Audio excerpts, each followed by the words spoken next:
लहरों से डरकर नौका पार नहीं होती, कोशिश करने वालों की कभी हार नहीं होती। नमस्कार साथियों, आप सभी का स्वागत है। मध्य प्रदेश पुलिस और ग्रुप 4 के एग्जाम के लिए मैथ्स से की हमारी दूसरी क्लास है और जिसमें हम बात करेंगे अनुपात समानुपात के बारे में। एक क्लास हो चुकी है, उसे आप पहले जरूर देखें। हमारा पहला क्वेश्चन है A अनुपात B 2:1, B अनुपात C 3:1, C अनुपात D 4:1 दिया गया है। तो हमसे पूछा गया है कि बताइए A अनुपात B अनुपात C अनुपात D क्या होगा। एक सिंपल सी बात समझिए, हमने पिछली क्लास में ये देखा था कि अगर हमें इस प्रकार का क्वेश्चन दिया हुआ हो जिसमें एक कोई सा भी यहां पर बात कर सकते हैं चीज कॉमन हो तो उसे हम पहले बराबर करेंगे। लेकिन यहां पर आप देखेंगे यहां पर B 2 बार दिया है, यहां पर C 2 बार दिया है। तो ऐसी कंडीशन में हम इस क्वेश्चन को कैसे सॉल्व करेंगे वो बात समझना। सबसे पहले एक बात देखिए, A अनुपात B दिया हुआ है 2:1, B अनुपात C 3:1, C अनुपात D 4:1। अब एक बात देखना, यहां पर B की वैल्यू दी है 1, यहां पर B की वैल्यू 3, यहां पर C की वैल्यू 1, C की वैल्यू 4। तो सबसे पहले हमारा काम होता है इन्हें बराबर करना। तो कैसे निकालेंगे, हमें निकालना है A अनुपात B अनुपात C अनुपात D। तो सिंपल सा काम यह है, जो जिसका अनुपात दिया है पहले वो लिख लीजिए। A अनुपात B है 2:1, B अनुपात C है 3:1, ठीक इसके नीचे C अनुपात D है 4:1।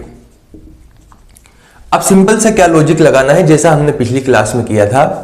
जो जगह खाली है, जैसे यहां पर खाली है, यहां पर भी खाली है, तो इसके जस्ट बगल वाला जो अक्षर है उसे वहां पर खिसका दीजिए। जैसे यहां हमने अनुपात लगाया, ये जगह खाली है, इसके बगल में 1 है तो 1 यहां आ गया, फिर खाली है तो 1 यहां पर आ गया, यहां पर जगह खाली है, ये 1 है तो 1 इधर आ गया, इधर जगह खाली है, इधर 4 आ गया, फिर जगह खाली है तो 4 आ गया, ये 3 है तो 3 इधर आ गया। सिंपल सा काम क्या करना है वो समझिए, जो संख्या दी हुई है उसे वैसा का वैसा उतारना है और जो जगह खाली बचती है उसके बगल में वही अक्षर खिसकाना है जो उसके बगल का है। यानी यहां पर ये जगह खाली थी तो हमने 1 को इधर ले आए, इधर जगह खाली थी तो 1 इधर आ गया, इधर जगह खाली थी 3 इधर चला गया, इधर जगह खाली थी तो 4 चला गया। इधर जाने के बाद अब हम क्या करेंगे, इन सभी का मल्टीप्लाई करेंगे। 4 × 12, 12 दूनी 24।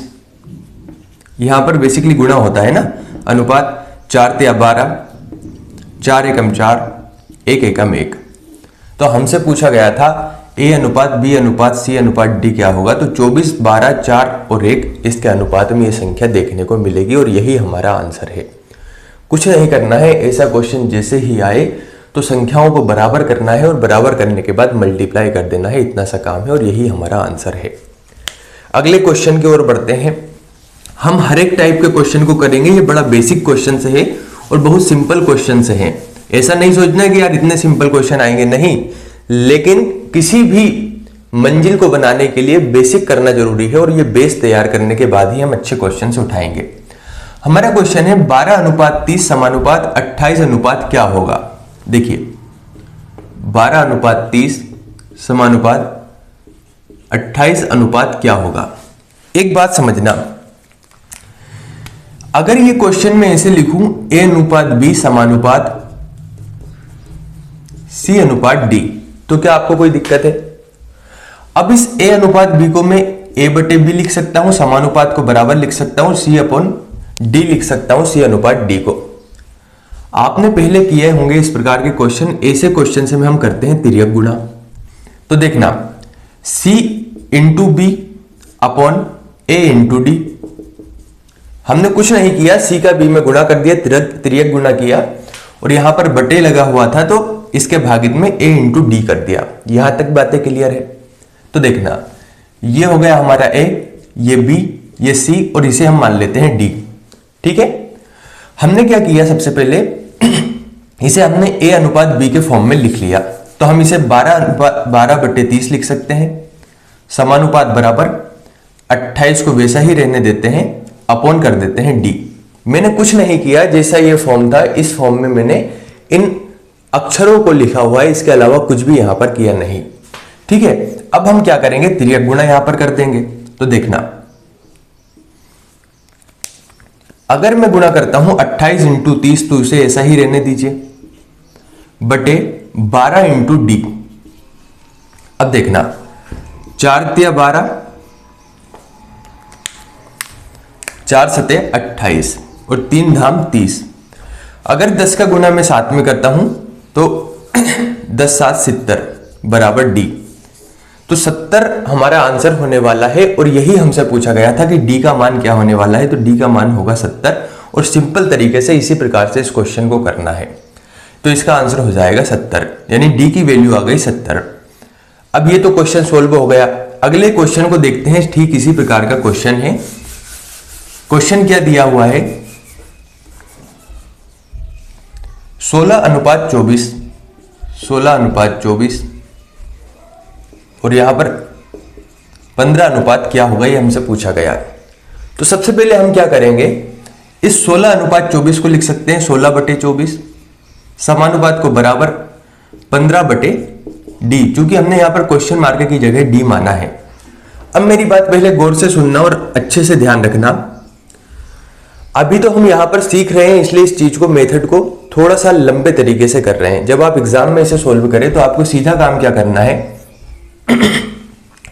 इस 24 और 15 का डायरेक्ट गुणा कर देना है, या फिर सीधा काम आप एक और कर सकते हैं, डायरेक्ट यहां से चीजों को काट सकते हैं। जब आप बार बार प्रैक्टिस करेंगे तो आप इन बातों को सीख जाएंगे।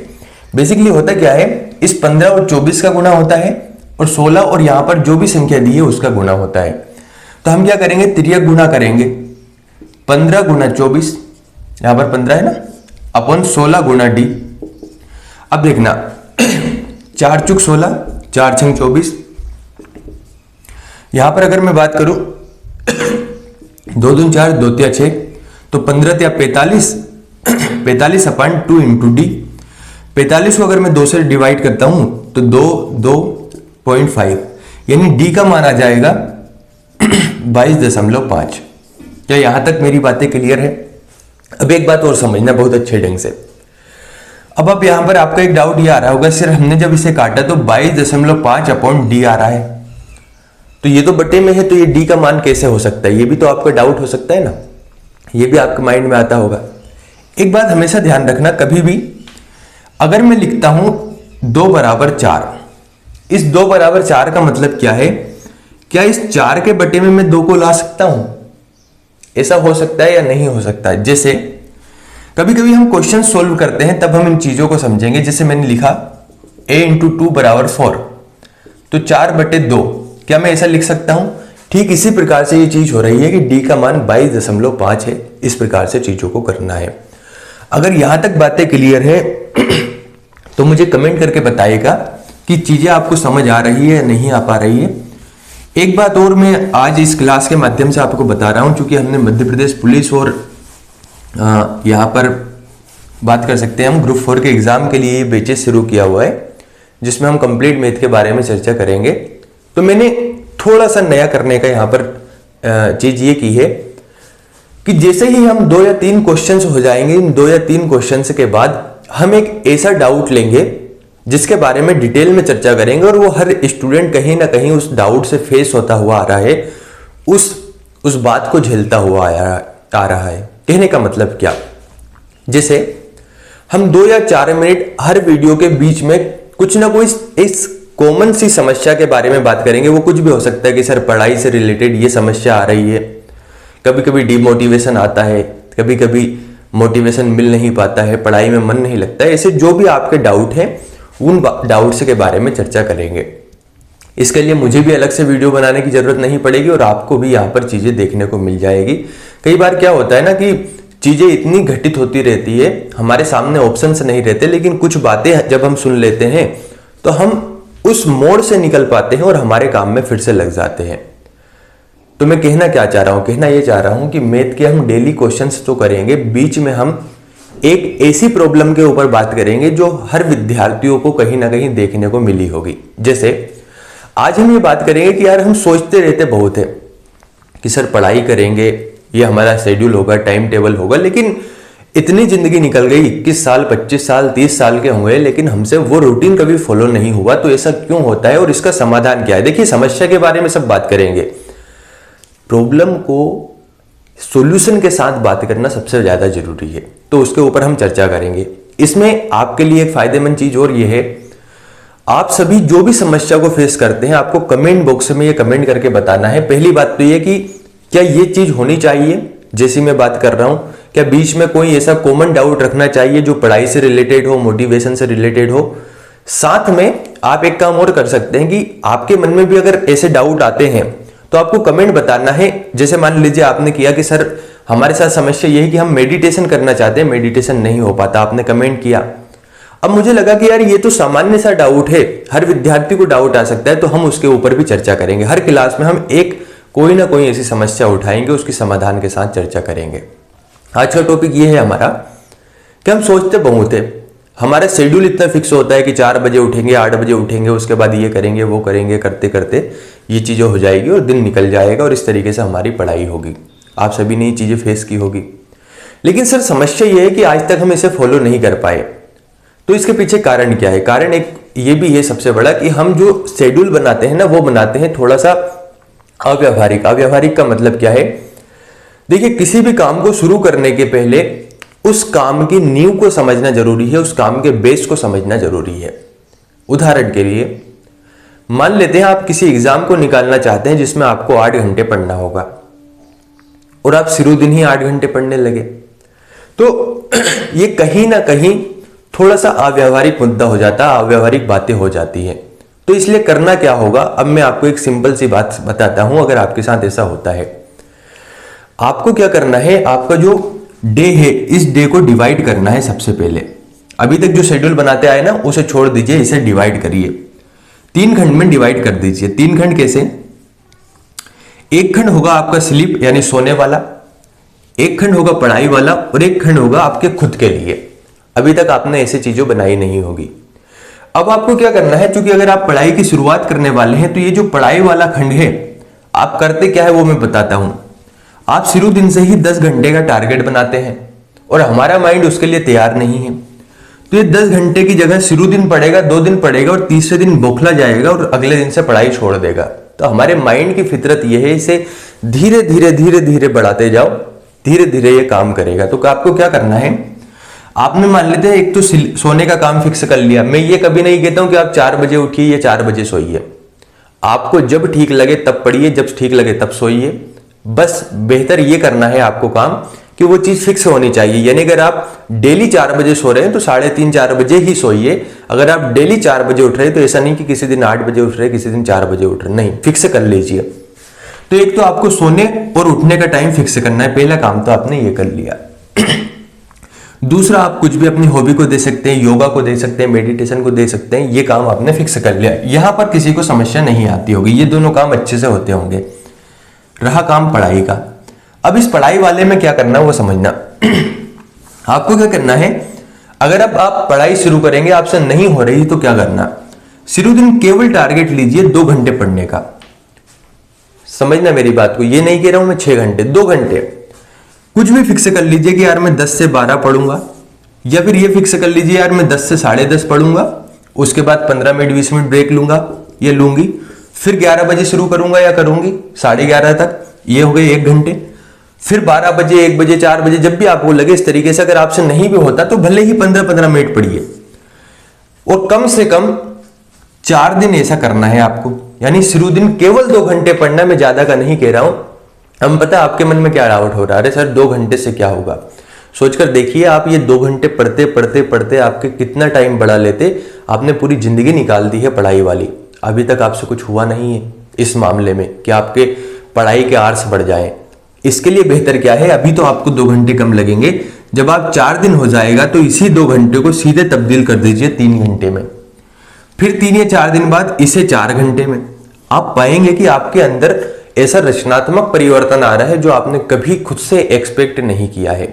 तो अपने टाइम को 3 खंडों में डिवाइड कीजिए, सबसे कम समय में जाकर अपने गोल को तोड़ दीजिए। यानी मान लेते हैं 2 घंटे में आपको कुछ पढ़ना है, तो ये देखिए 15 मिनट में मैं क्या पढ़ सकता हूं, फिर 15 मिनट में क्या पढ़ सकता हूं, इसका रिवीजन कैसे कर सकता हूं, इसे कैसे सिंप्लीफाई कर सकता हूं, ये चीजें आपको करना है। तो सीधी सी बात यह है, 3 टाइम में आपका जो टाइम है दिन भर का उसे डिवाइड कीजिए। पहला सोना, दूसरा अपना खुद का काम और तीसरा पढ़ाई। पढ़ाई वाले में शुरुआत में 2 घंटे से शुरू करना है। शुरू में 6 घंटे 8 घंटे नहीं बैठना है, 2 घंटे से शुरू कीजिए। धीरे धीरे 4 दिन में फिर बढ़ाइए, फिर 4 दिन में बढ़ाइए, फिर 3 दिन में बढ़ाइए, फिर बढ़ाइए, फिर थोड़ा सा वहां पर कंसिस्टेंट रहिए। इसके बारे में चर्चा करेंगे। अब मुझे ये बताइए, ये चीजें आपको सही लगी तो हम इसे रेगुलर रखेंगे, वीडियो के बीच में इसके बारे में चर्चा करेंगे। अगर अधिकतर विद्यार्थियों के कमेंट आए, कमेंट जरूर करना है आपको कि हाँ सर सही है, गलत है, ऐसा करना है, नहीं करना है। और अगर सही लगता है तो आपको डाउट को भी कमेंट करके बताना है। डेली बेस पर हम चर्चा करेंगे वीडियो के साथ में कि आपका क्या डाउट हो सकता है, उसके ऊपर चर्चा करेंगे।